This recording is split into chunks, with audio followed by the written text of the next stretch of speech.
I'm one of Bendigo's vintage talking trams.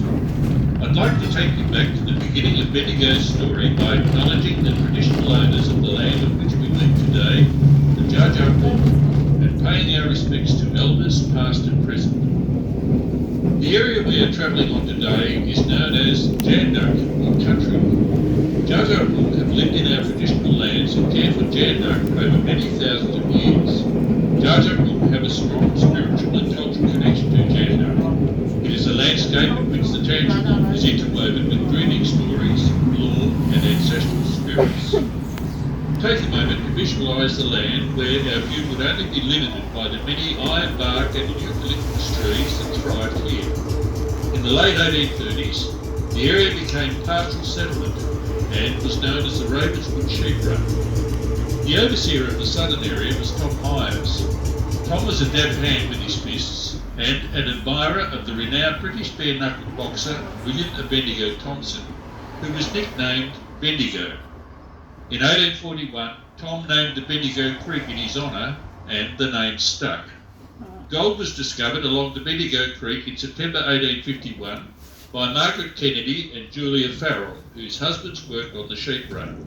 News spread quickly, and within 6 months, over 20,000 diggers had descended upon Bendigo, hoping to find their fortune. The government named the new township Sandhurst. But in 1891, a popular vote saw the name Bendigo reinstated. Today, Bendigo boasts a population of over 120,000 people. We're now travelling along High Street, the original road from Melbourne to the diggings.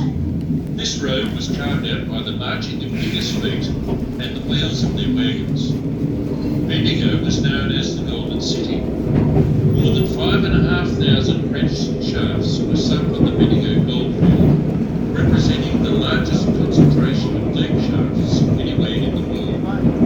Over 700,000 kilograms of gold was yielded during the gold rush, which would be worth over $69 billion at today's prices.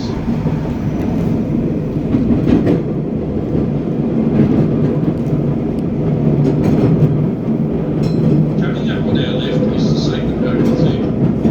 It is the third largest cathedral in Australia. As we pass by, note the statue at the front of the cathedral. It is of Mary the Kilburn, Australia's first Catholic saint, and was erected in 2014. Bendigo's Catholic community began building the English Gothic-style cathedral in 1896, but it would take another 81 years for the project to be completed, with stonemasons brought in from England and Italy. The 87-metre high spire has been part of the Bendigo skyline since 1977. The bronze cross at its apex weighs an incredible 3 tonnes.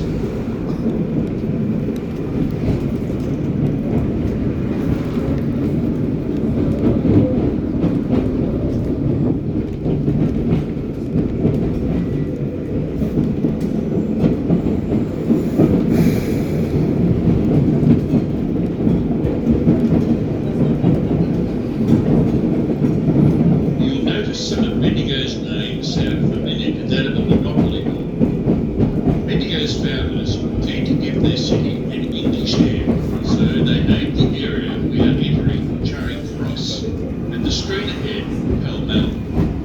The cenotaph on the left was dedicated in 1957 and is a scaled-down replica of its counterpart in London's Whitehall district. Next to the cenotaph is the Alexandra Fountain, which marks the heart of Bendigo. It was unveiled in 1881 and named after the then Princess of Wales, Alexandra.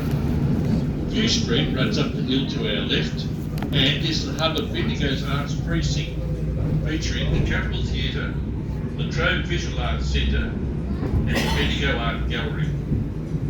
Next stop, Charing Cross. If you're getting off here, please mind the step and use the handrail as you leave the tram from the left-hand side.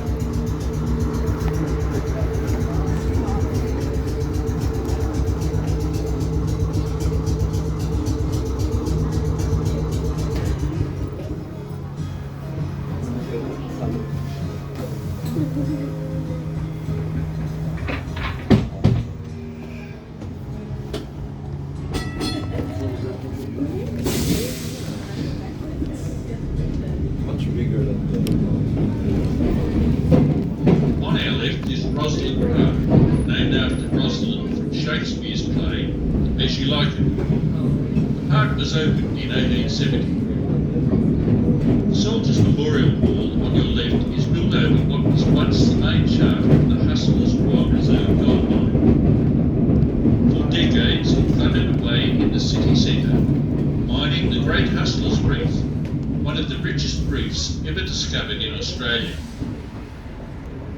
Notice the life-size statue of Sir George Lancel holding a lump of quartz in his hand. George Lancel was known as Australia's quartz king, and although he came from humble beginnings, his passion for quartz mining made him Bendigo's richest and most respected citizen during the gold rush years.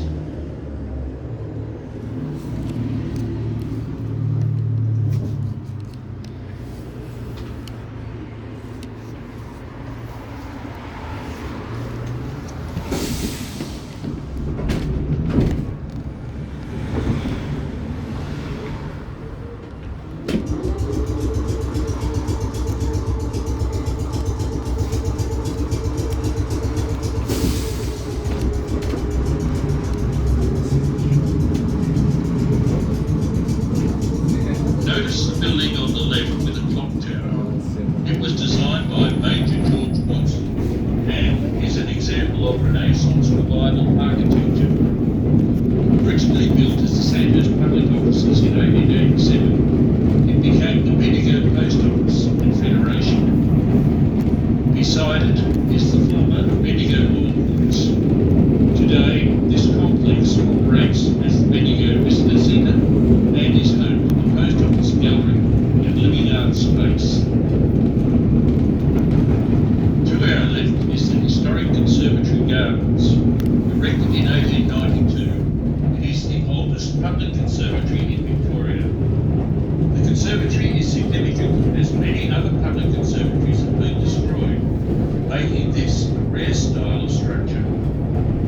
Throughout the year, you can see changing floral and foliage displays. Ahead, you will see the Discovery of Gold Monument. This monument was erected in 1901 and depicts Fortuna, the mythical goddess of good luck, dropping a gold nugget into the pan of a Bendigo digger. The gold rush attracted people from around the globe, including thousands of Chinese who came to Bendigo in search of prosperity. Bendigo's Chinese greeting is called Dyeing Up Sand. It translates to Big Gold Mountain, as Bendigo was known as the first Chinese who settled in the region. The proud history of Bendigo's Chinese is displayed to our left in the Golden Dragon Museum, adjacent to Yuan Gardens and the Pioneer Temple. At the museum you can view Bendigo's famous Chinese dragons, the world's oldest Sun Lord, formerly the world's longest Imperial Dragon, and Daigablum, Bendigo's newest and the world's longest dragon. The Bendigo Chinese Association display is a spectacular highlight of the annual Bendigo Easter Festival, which was established in 1871.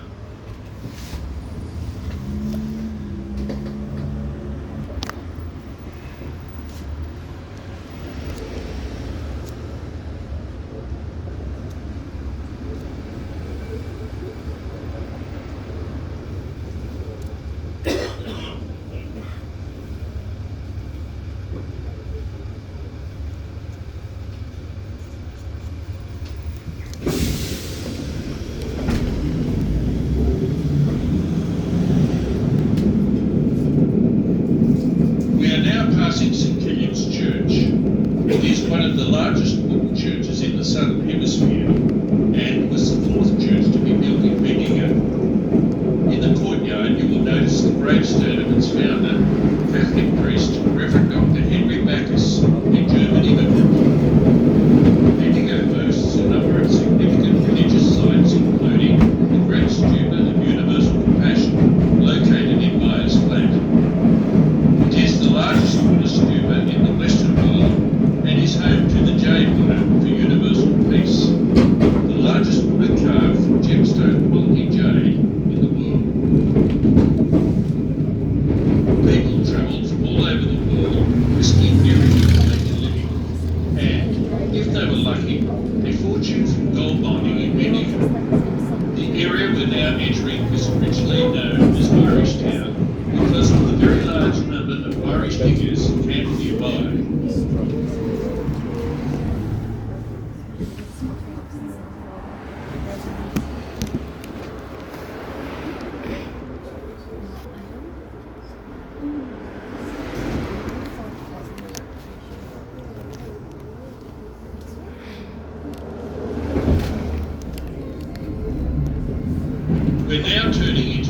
Tramways Avenue and will be arriving at the Bendigo Tramways depot and workshop.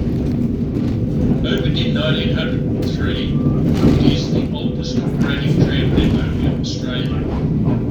The depot is home to our renowned workshop, where trams are meticulously restored to their former glory, or repurposed as cafes, accommodation, and even school classrooms. Enjoy a coffee or light meal at the Tram Cafe, served straight from the beautifully restored 1916 in-class tram number 3, a shining example of our workshop team skills. You can also discover more about Bendigo's tramway history within the small museum. The cafe and museum is open daily from 8 a.m. to 3 p.m. For those getting off here, please mind the step and use the telephone.